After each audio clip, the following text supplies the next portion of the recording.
Jake Morrison checked his uniform one more time as the ship approached the alien world. His hands were steady, but his heart was beating fast. This was the day humanity had been waiting for. The day they would meet another intelligent species. For the first time. The New Horizon had been traveling for 6 months to reach this place. The planet below them was beautiful. It had blue oceans and green land masses that looked almost like Earth. But the cities were different. They glowed with soft light and had tall spires that reached into the clouds. Captain Lisa Stone walked onto the bridge. She looked calm, but Jake could see the tension in her shoulders. This mission was important for all of humanity. If they made a good first impression, it could lead to trade, friendship, and new technology. If they failed, it might mean war or isolation. "Are you ready for this, Jake?" Captain Stone asked him. "Yes, Captain. I have studied their culture for months. I know the basic greeting customs, and I understand some of their language," Jake replied. The aliens called themselves the Veltar. They looked like elves from old Earth stories. They were tall and graceful with pointed ears and large eyes. Their skin was pale, and they had long hair in many different colors. What made them special was their mental abilities. They could speak to each other with their minds, and they lived for hundreds of years. Ambassador Kira Vale joined them on the bridge. She was the head diplomat for this mission. Her job was to make sure everything went smoothly during the first meeting. "The Veltar have agreed to meet us in their royal palace," she said. "Princess Lyra Lai will represent their people. She is very important to them. We must show her great respect." Jake nodded. He had seen pictures of the princess in their briefing materials. She was beautiful even by human standards. She had violet eyes and silver hair that seemed to shine with its own light. But what impressed Jake most was how intelligent she looked. The Veltar valued wisdom above all else. The shuttle ride down to the planet was smooth. Jake looked out the window as they flew over the alien landscape. Everything was so clean and organized. There was no pollution or ugly buildings like on Earth. The Veltar had learned to live in harmony with their world. The palace was amazing. It was made of white stone that seemed to glow from within. There were gardens everywhere with flowers that Jake had never seen before. Some of the plants actually moved on their own, reaching toward the visitors as they passed. Veltar guards met them at the entrance. They wore armor that looked like it was made of silver metal but moved like cloth. Their weapons were energy-based and hummed with power, but they were polite and respectful as they escorted the human delegation inside. The throne room was huge. The ceiling was so high that Jake could barely see the top. Light came from crystals that floated in the air without any visible support. Veltar nobles stood on both sides of a long walkway that led to the throne. Princess Lyra Lai sat on a throne made of what looked like living wood. Branches and leaves grew from it, and flowers bloomed along its edges. She wore a dress that seemed to be made of starlight itself. It shifted and sparkled as she moved. Jake walked with the other humans down the long walkway. Each step echoed in the vast room. The Veltar nobles watched them with curious but cautious eyes. This was as new for them as it was for the humans. When they reached the throne, Ambassador Vale stepped forward first. She bowed in the Veltar custom and spoke the greeting words they had practiced. "Great Princess Lyra Lai, we come from the world called Earth. We seek friendship and understanding between our peoples." The princess stood up gracefully. She was even more beautiful in person than in the pictures. Her movements were like a dance, and her voice was musical when she spoke. "Welcome, humans from the distant world of Earth. I am Princess Lyra Lai of the Veltar. We have watched your people from afar, and we are curious about your ways." Everything was going perfectly. The princess began to walk down from her throne to greet each member of the human delegation personally. This was a great honor, Ambassador Vale had explained that the Veltar rarely allowed physical contact with outsiders. Jake waited his turn in line. Captain Stone was greeted first, then Ambassador Vale, then the other crew members. Finally, it was Jake's turn. Princess Lyrelay approached him with a smile. She reached out her hand in the human custom of shaking hands.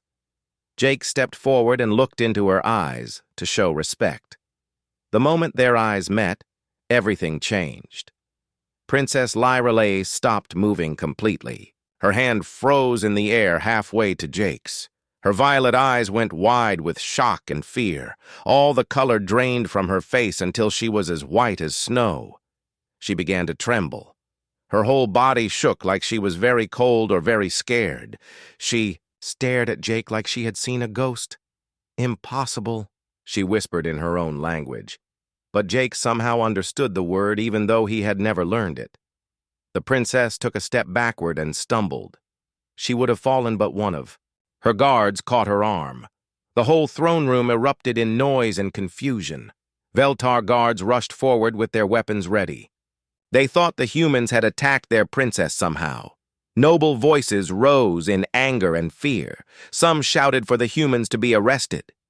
Princess Lyrelay tried to speak, but only managed to whisper "impossible" again, before her legs gave out. Completely. 2 guards caught her as she collapsed. "What did you do?" General Theron shouted at Jake.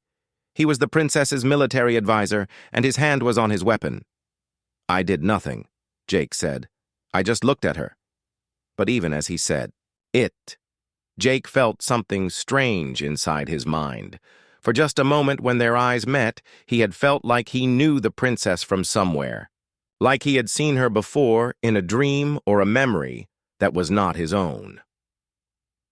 The guards carried Princess Lyrelay from the throne room. She was unconscious now, but Jake could hear her whispering words in the Veltar language. The words sounded sad and desperate. "This meeting is over," General Theron announced. "The humans will return to their ship immediately."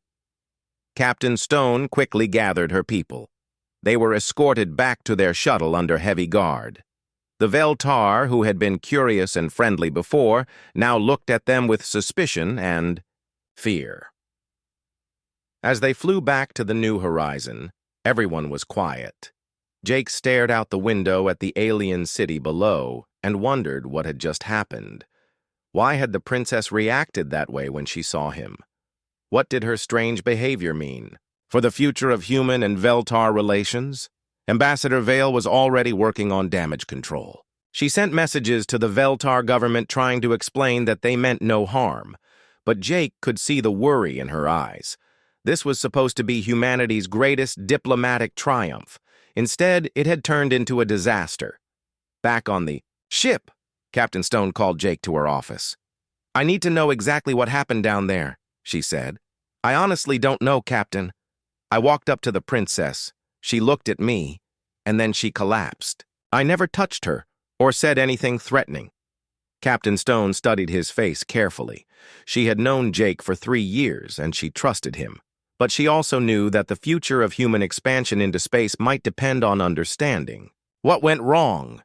"For now, you're confined to quarters," she said. "Until we figure this out, I can't risk another incident." Jake nodded and went to his room. He lay on his bed and stared at the ceiling. Over and over, he replayed that moment when he looked into Princess Lyrelay's violet eyes. There had been something there, something that felt like recognition. But how could that be possible when they had never met before? 3 days had passed since the disaster in the throne room. Jake sat in his quarters reading everything he could find about Veltar history and culture. Captain Stone had given him access to all their research files while Ambassador Vale worked desperately to save the diplomatic mission.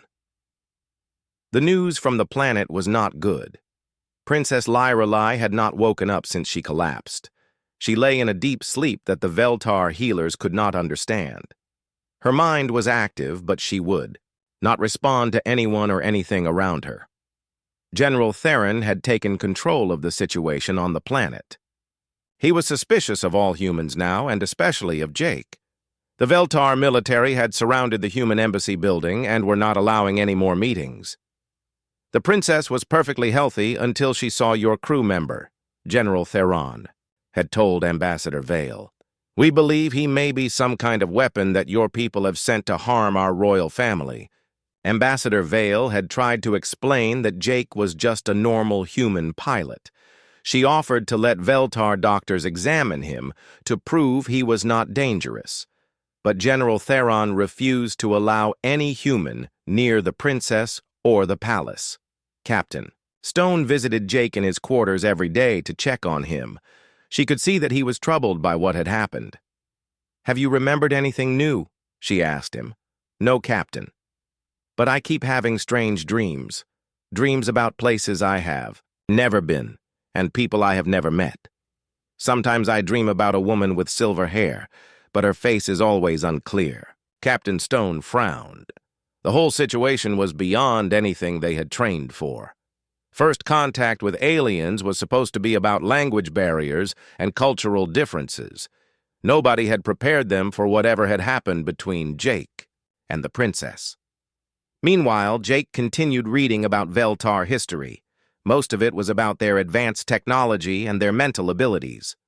But buried deep in the files, he found references to something called the Ancient Prophecies. The prophecies were old stories that most Veltar considered to be myths. They spoke of a time when their people would face a great danger. The stories said that a bonded one would come from across the stars to either save them or destroy them. Jake read the translated text carefully. The bonded one was described as someone who looked like a stranger but carried the soul of an ancient friend. This person would have the power to unite different peoples, or to bring about the end of the Veltar civilization. Someone whose eyes hold the memory of forgotten love, one prophecy said. When the princess of the royal blood sees the bonded one, she will know him though they have never met. The recognition will be as painful as death and as sweet as rebirth. Jake felt a chill run down his spine as he read those words. Could this be what had happened to Princess Lorelei? Had she seen something in his eyes that triggered these ancient fears? He dug deeper into the files and found more disturbing information. Thousands of years ago, the Veltar had not been isolationists. They had traveled between the stars and made contact with other species. But something had happened that made them retreat to their homeworld and refuse all outside contact. The records from that time were mostly lost or classified. But Jake found fragments that mentioned a great war against an enemy called the Devourers. These were described as mechanical, beings that consumed entire worlds. The Veltar had fought them alongside other species, but the cost had been terrible. After the war, the Veltar had developed their isolationist policies. They hid their world from outsiders and refused to join any galactic community. Some historians believed they were still afraid that the Devourers might return. But what did this have to do with Jake and Princess Lorelei? He could not see any connection between ancient wars and what had happened in the throne room. On the planet below, Princess Lorelei was fighting her own battle with memories that were not her own. In her deep sleep, she experienced vivid dreams of another life and another time. She saw herself as a young Veltar explorer named Alara. In the dreams, she was brave and adventurous, traveling to distant worlds to make contact with other species. She was nothing like the careful and traditional princess she had become. In the dreams, Alara met a man who was different from anyone she had ever known. He was human, but also something more. His eyes were kind, and his spirit was strong. They worked together to build bridges between their peoples.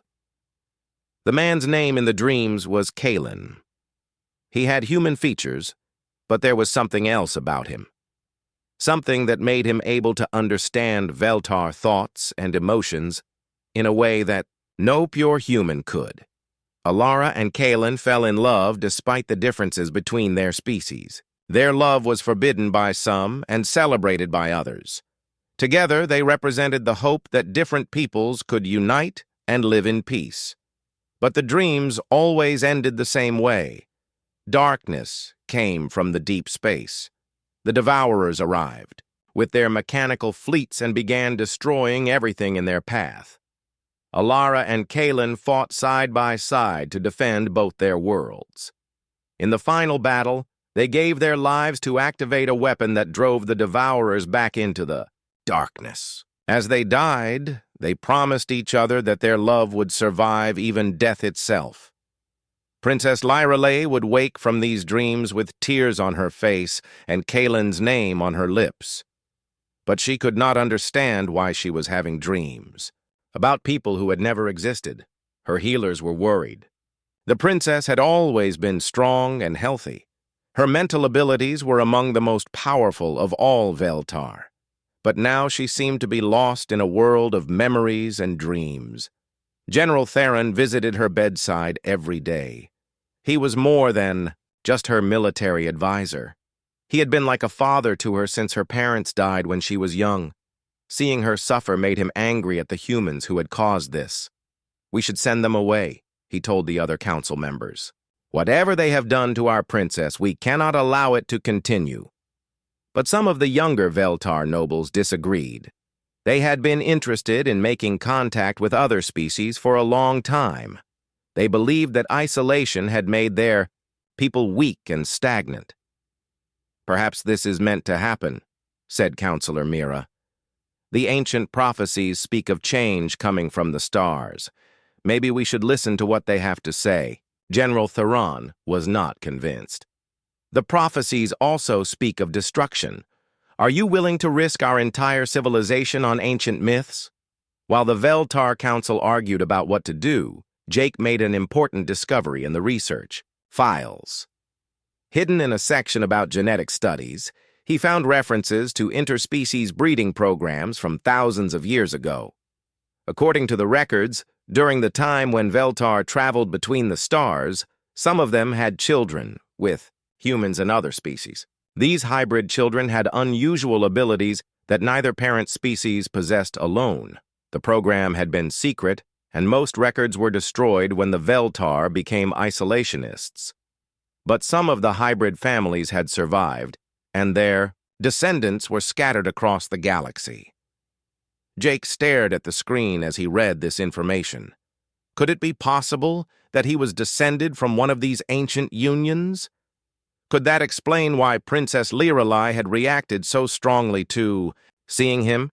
He requested a genetic scan from the ship's medical computer. The results were confusing. Most of his DNA was normal human, but there were small sections that the computer could not identify.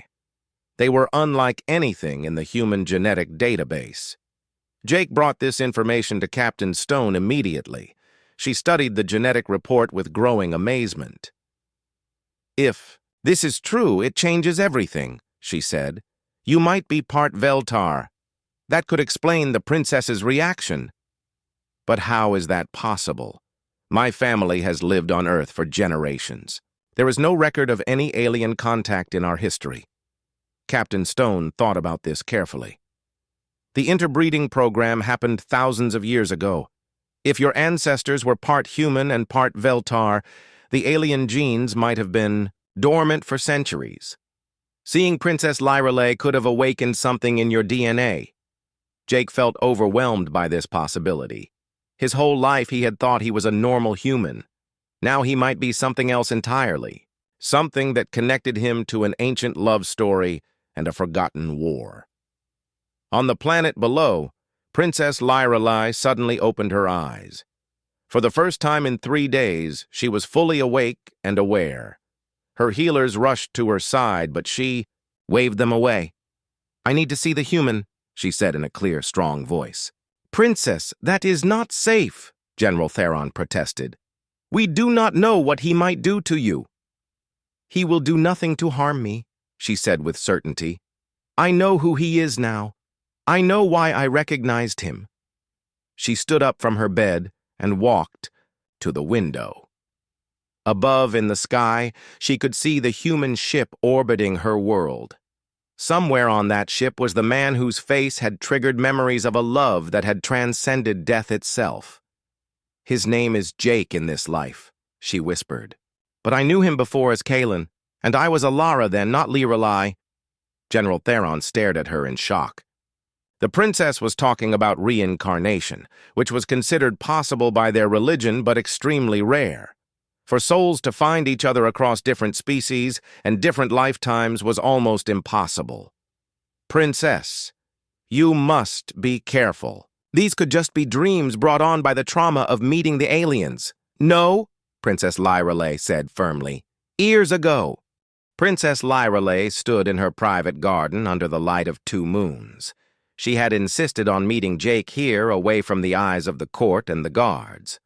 General Theron had argued against it, but she had used her royal authority to override his objections. The garden was beautiful and peaceful. Strange alien flowers glowed softly in the moonlight, and the air smelled like cinnamon and rain. A small stream ran through the center with water that sparkled like liquid diamonds. Jake walked slowly down the garden path. Captain Stone had agreed to let him come, but only after the princess had promised that no guards would be present. This meeting was supposed to be secret and unofficial.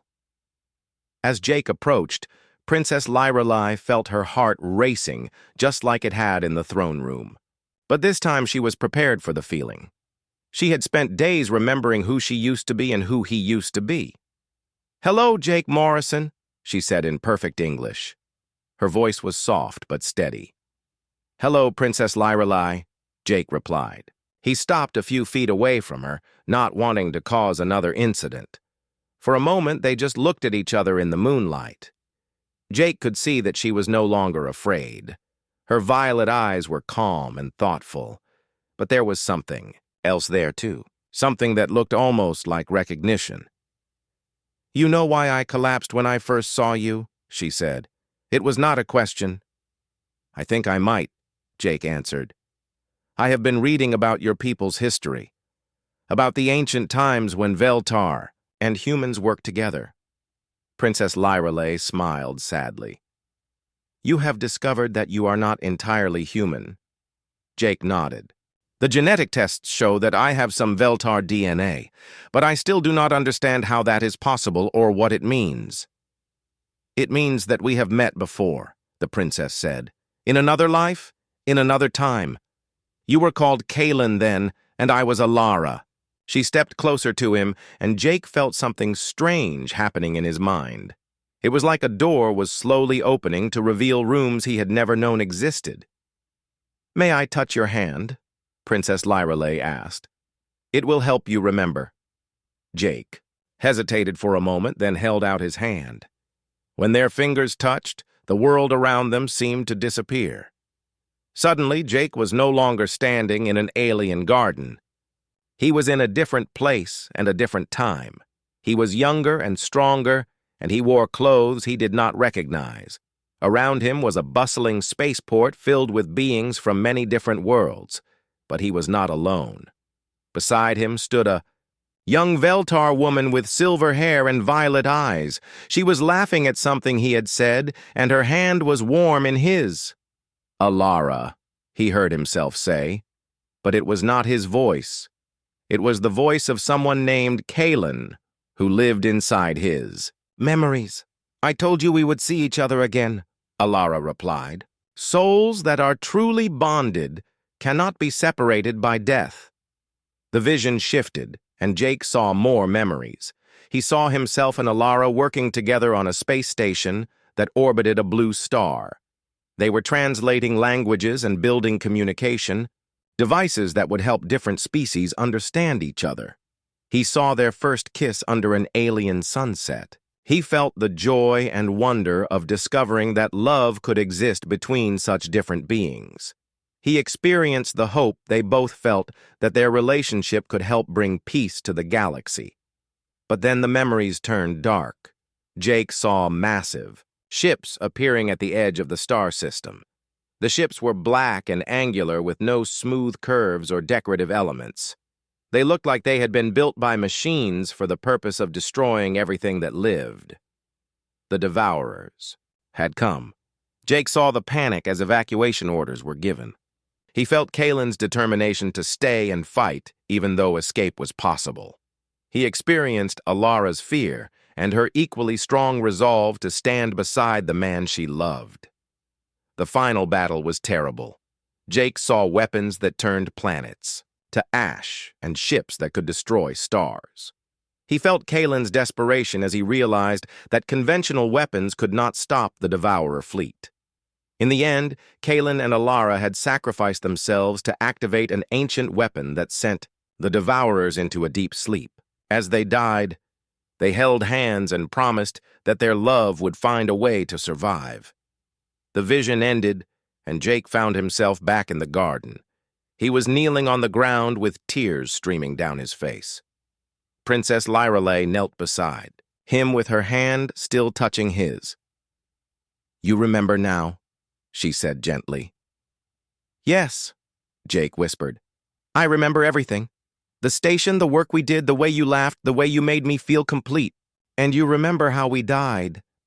Jake nodded. "We stopped them. The Devourers went to sleep because of what we did. But the cost was everything." Princess Lyrelay helped him stand up. They were both shaking from the intensity of the shared memories. "I have been having the same vision since I first saw you," she said. "At first I thought they were just dreams, but they are too real and too detailed to be anything but memories." "How is this possible?" Jake asked. "How can we remember lives we lived thousands of years ago?" "Veltar souls can reincarnate," the princess explained. "When we die, our spirits wait for a new body to be born. Usually, we do not remember our past lives. But sometimes, when the connection between two souls is very strong, the memories can survive. But I am human, or mostly human. That is what makes this so rare," Princess Lyrelay said. "For a Veltar soul to be reborn in a human body should be impossible. But your mixed heritage created a bridge. The Veltar part of your genetics allowed my soul to recognize yours." Jake looked around the beautiful garden. Everything seemed different now that he understood who he really was. He was not just Jake Morrison, the pilot. He was also Kalen, the bridge builder, the man who had died for love and peace. "What happens now?" he asked. "Now, we must decide what to do with this knowledge," Princess Lyrelay replied. "The memories we share are not just about us. They contain information about the Devourers and the weapon that stopped them. You think the Devourers might come back? I know they will," she said with certainty. "The weapon we used did not destroy them. It only made them sleep. And that sleep is ending." Jake felt a chill that had nothing to do with the night air. "How do you know this?" "Because I can feel them stirring," Princess Lyrelay said. "One of the abilities I gained from recovering my memories is a connection to the ancient monitoring systems. The Devourers are beginning to wake up." They walked together to a stone bench beside the stream. The water made soft music as it flowed over the rocks. "My people have been preparing for their return," the princess continued. "That is the real reason why we became isolationists. We have been building defenses and weapons for thousands of years. But you do not think it will be enough." "I know it will not be enough," she said sadly. "The Devourers learned from their last defeat. They have been growing stronger while they slept. This time they will be ready for anything we used against them before." Jake thought about this carefully. "Then we need something new. Something they have not seen before." "Yes. And I believe that something is the cooperation between our peoples. Humans have abilities that Veltar do not have. Your creativity and adaptability could be the key to finding new ways to fight. But will your people accept help from humans? General Theron seemed pretty suspicious of us." Princess Lyrelay sighed. "My people are divided. Some want to maintain our isolation and hope the Devourers will not find us. Others believe we must take risks to survive." "And what do you believe?" "I believe that souls do not find each other by accident," she said, looking into his eyes. You came here for a reason, Jake. Not just because humanity wanted to make contact with us. You came because the galaxy needs us to work together again. Jake felt the truth of her words in his heart. Everything that had happened from the first moment. He saw her picture to the disaster in the throne room to this quiet conversation in the garden had been leading to this realization. So, what do we do? First, we must convince my people that the threat is real, Princess Lyrelay said. Then we must find a way to combine human and Veltar abilities to create something the Devourers cannot defeat. And how do we do that? She smiled, and for a moment she looked exactly like Alara from his memories. The same way we did it before, she said, together. As they sat in the garden talking about plans and possibilities, neither of them noticed the figure watching from the shadows. General Theron had followed the princess despite her orders. He had seen enough to know that something extraordinary was happening between her and the human. What worried him was whether this extraordinary thing would save his people or destroy them. The ancient prophecies spoke of the bonded one bringing either salvation or doom. General Theron was not sure which one Jake Morrison represented, but he could see that Princess Lyrelay was no longer the careful traditional royal she had been. The memories of her past life had awakened something in her. She was becoming more like the ancient Alara, brave and willing to take risks for the greater good. General Theron knew that he would have to make a choice soon. He could try to protect the princess by keeping her away from the human, or he could trust her judgment and help them prepare for the coming darkness. As he watched Jake and Princess Lyrelay planning together in the moonlight, General Theron remembered his own studies of the ancient prophecies. There was one line that he had never forgotten. When the bonded one returns, the time of... The warning came at dawn 3 days after Jake and Princess Lyrelay had shared their memories in the garden. Ancient monitoring stations throughout the galaxy suddenly activated after thousands of years of silence. The signals they detected made every Veltar with psychic abilities feel sick with dread. Princess Lyrelay was in the Royal Council chamber when the first reports arrived. She had been trying to convince the High Council that humanity should be welcomed as allies instead of turned away as threats. The discussion had not been going well. The humans bring chaos, Counselor Vex had been saying. Look what happened to our princess when she first encountered them. Do we want this disruption for all our people? The disruption was necessary, Princess Lyrelay had replied. It awakened memories that we need to survive what is coming. But before she could explain further, General Theron burst into the chamber. His face was pale and his hands were shaking. Princess, the deep space monitors have detected movement, he said. The Devourer fleet is awakening. The council chamber fell silent.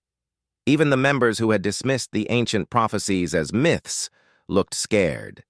Every Veltar child grew up hearing stories about the mechanical destroyers who consumed entire worlds. Princess Lyrelay stood up quickly. How long do we have? The computers estimate 6 months before they reach the outer systems, General Theron replied. Maybe less if they have improved their propulsion systems. Counselor Mira, one of the younger members, spoke up nervously. Surely our defenses can hold them off. We have been preparing for centuries. General Theron shook his head. The sensor. Readings show that their fleet is 3 times larger than it was during the last war. They have been building ships while they slept. Princess Lyrelay felt a cold fear in her stomach.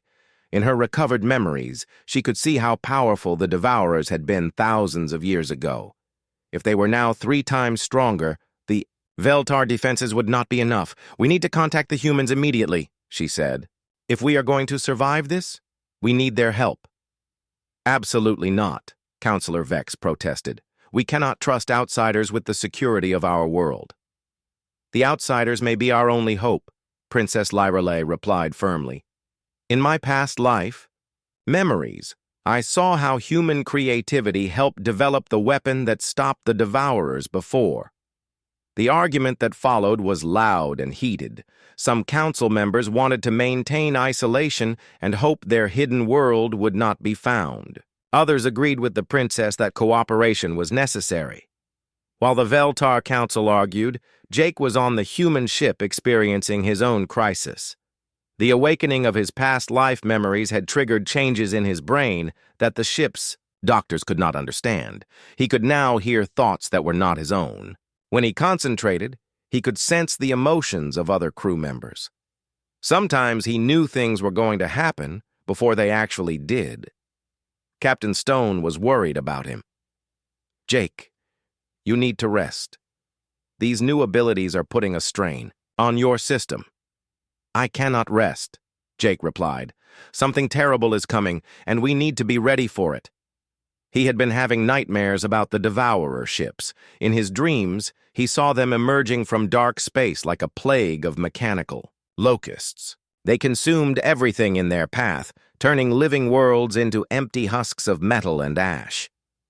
When the official message came from Princess Lyrelai requesting an emergency meeting, Jake was not surprised. He had been expecting it.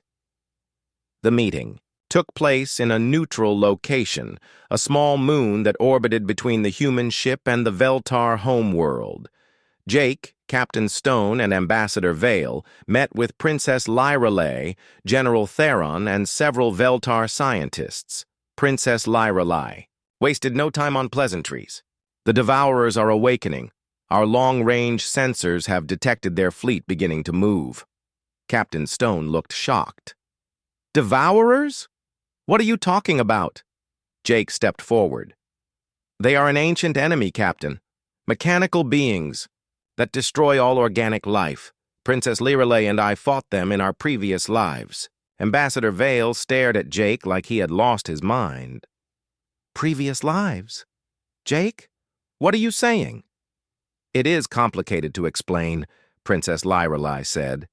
"But Jake and I share memories from thousands of years ago. We know about the Devourers because we died fighting them." General Theron activated a holographic display that showed the sensor readings from the deep space monitors. The images were terrifying. Thousands of dark ships moving in perfect formation toward the inhabited regions of the galaxy. "This is what our people have been hiding from for millennia," he said. "We retreated to our homeworld and built defenses because we knew they would return someday." Captain Stone studied the display carefully. "How long do we have?" 6 months at most," Princess Lyrelai replied. "They are moving faster than our calculations predicted." "What can we do against something like this?" Jake felt memories stirring in his mind. Images of the ancient weapon that he and Alara had used to stop the Devourers before. "There is a way," he said slowly, "but it requires cooperation between our species. The weapon that stopped them before could only be operated by someone with both human and Veltar abilities." "You mean someone like you?" Ambassador Vale said. "Not just me. The weapon required 2 operators working in perfect mental harmony. One to provide human adaptability and creativity, the other to provide Veltar psychic power and technological knowledge." Princess Lyrelai nodded. "In our past lives, Kaelin and I operated the weapon together, but using it killed us both." The room fell silent as everyone absorbed this information. General Theron spoke first. "Even if we could build this weapon again, we cannot ask you to sacrifice yourselves." "We may not have a choice," Jake said. "If the Devourers reach the inhabited worlds, billions of people will die, human and Veltar alike." Captain Stone looked troubled. "Jake, I cannot authorize a suicide mission based on recovered memories of a past life." "Then we need to find another way," Princess Lyrelai said. "The ancient weapon was just one possibility. With human technology and Veltar knowledge working together, we might be able to develop something better." Over the next several hours, they discussed options and strategies. The Veltar had powerful energy weapons and advanced shielding technology. The humans had superior computers and more flexible tactical thinking. But as they talked, Jake began to realize something disturbing. His connection to Princess Lyrelei was growing stronger. When she spoke, he could hear her thoughts as clearly as her words. When she felt worried or afraid, he felt the same emotions. More importantly, he was starting to remember things that Kalen had known. Technical information about Devourer weaknesses and advanced weapon designs. The knowledge was valuable, but it came with a price. "I can feel them," Jake said suddenly, interrupting a discussion about shield frequencies. "What do you mean?" Captain Stone asked. "The Devourers." "As my memories return, I am becoming more connected to the ancient monitoring systems. I can sense their ships moving through space." Princess Lyrelei reached out and took his hand. Immediately, she could feel what he was feeling. The cold, mechanical minds of the Devourer fleet, focused entirely on their mission to eliminate all organic life. "They know we are here," she whispered. "They remember this system from the last war. They are coming here first to make sure we cannot stop them again." General Theron looked grim. "How much time do we have?" Jake closed his eyes and extended his senses toward the approaching fleet. What he felt made his blood turn cold. 2 months, he said. "They have changed course. They are coming directly for us." The meeting broke up quickly after that. The Veltar needed to prepare their defenses, and the humans needed to contact Earth for reinforcements. But Jake and Princess Lyrelei stayed behind to talk privately. "There is something else," Jake said when they were alone. "Something I have not told the others." "What is it?" "The reason the ancient weapon killed us was not because it was inherently deadly. It was because we used it wrong. We put too much of ourselves into it and burned out our minds." Princess Lyrelei looked thoughtful. "You think there might be a way to use it safely?" "Maybe. If we can find a way to limit the mental connection, we might be able to operate the weapon without dying. But that could also make the weapon less effective." Jake nodded. "It is a risk. But if we can destroy the Devourer fleet without sacrificing ourselves, we could protect the galaxy for generations to come." Princess Lyrelei squeezed his hand. "Then we must try. But first, we need to convince our peoples to work together." "The Veltar Council will not be easy to persuade." "Neither will the human government," Jake replied. "They do not even know that aliens exist yet." As they sat together on the small moon, looking up at the stars that held both their worlds, Jake and Princess Lyrelei knew that the hardest battles were still ahead of them. They had to unite two species that barely trusted each other to fight an enemy that neither of them fully understood. But they also knew that they had something the Devourers did not have. They had love, hope, and the ability to change and grow. Those might be enough to tip the balance in the coming war. In the darkness between the stars, the Devourer fleet continued its relentless advance toward the worlds of the living. But for the first time in thousands of years, those worlds would not face the mechanical destroyers alone. The Devourer fleet arrived at the edge of Veltar space exactly 2 months after the warning signals began.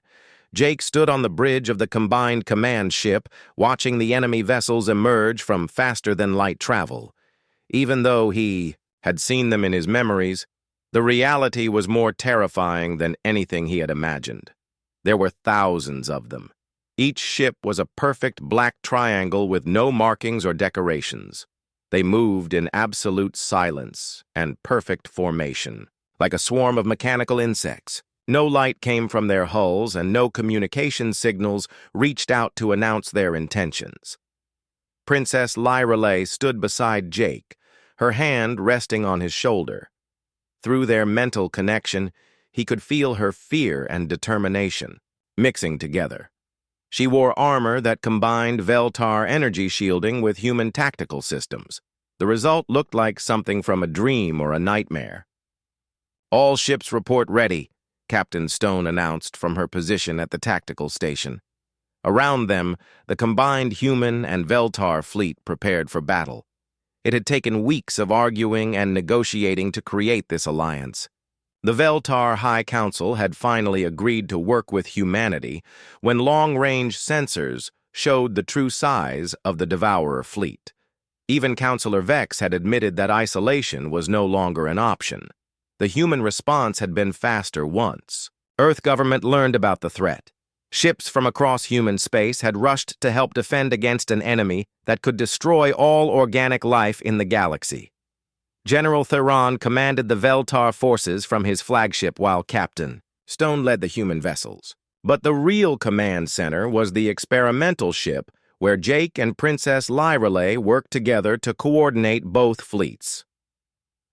"Enemy vessels are moving into attack formation," reported Lieutenant Davis from the sensor station. Jake closed his eyes and extended his consciousness toward the Devourer ships.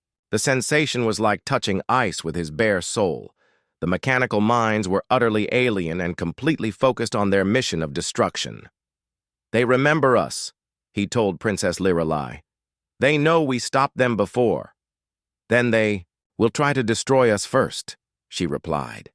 The ancient weapon they had built to fight the Devourers was hidden deep inside the largest human battleship.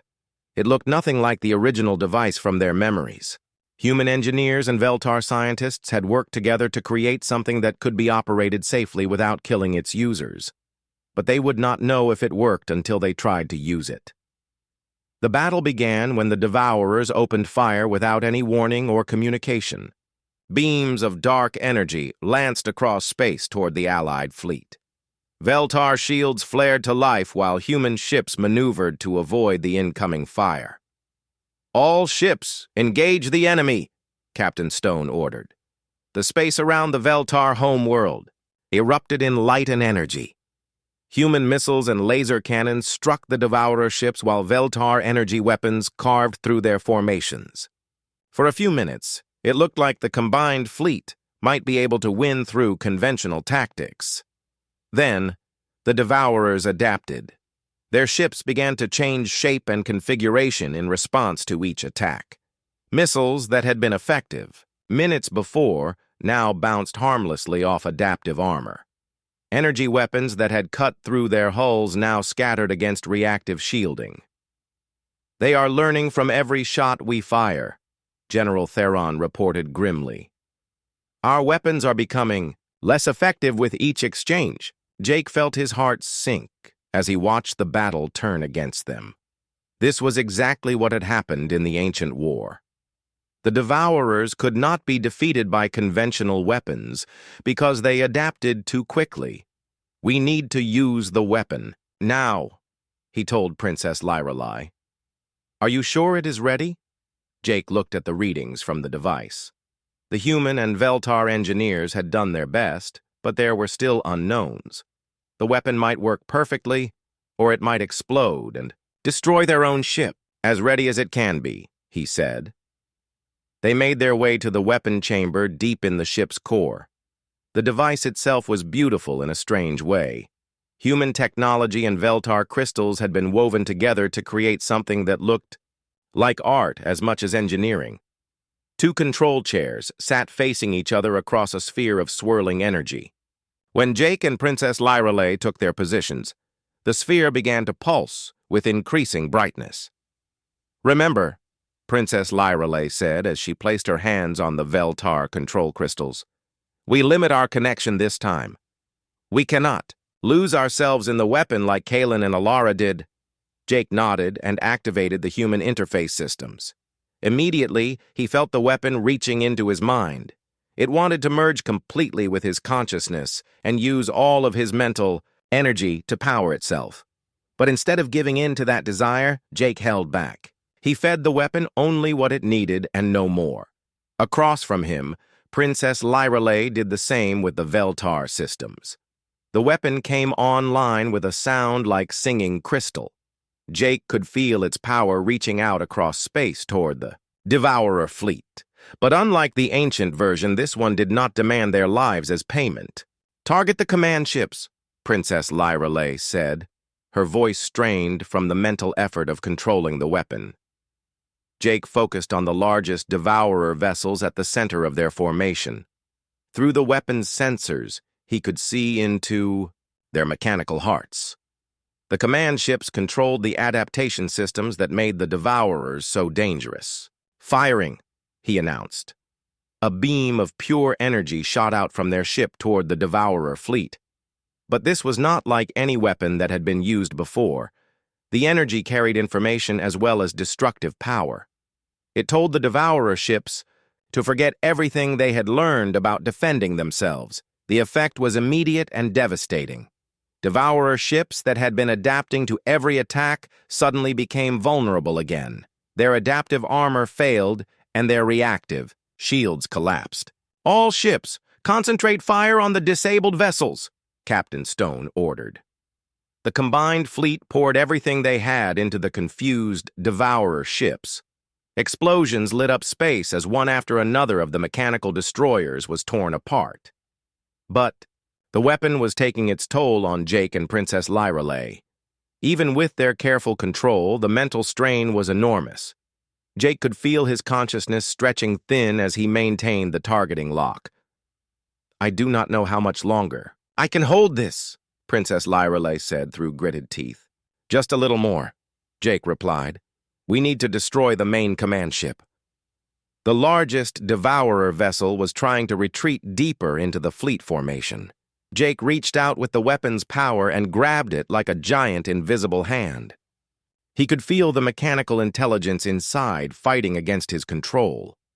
For a moment, human creativity battled against machine logic. Jake felt his mind being invaded by cold equations and ruthless calculations. The Devourer was trying to understand him so it could adapt and defend itself, but Princess Lyrelay was there with him in the mental space.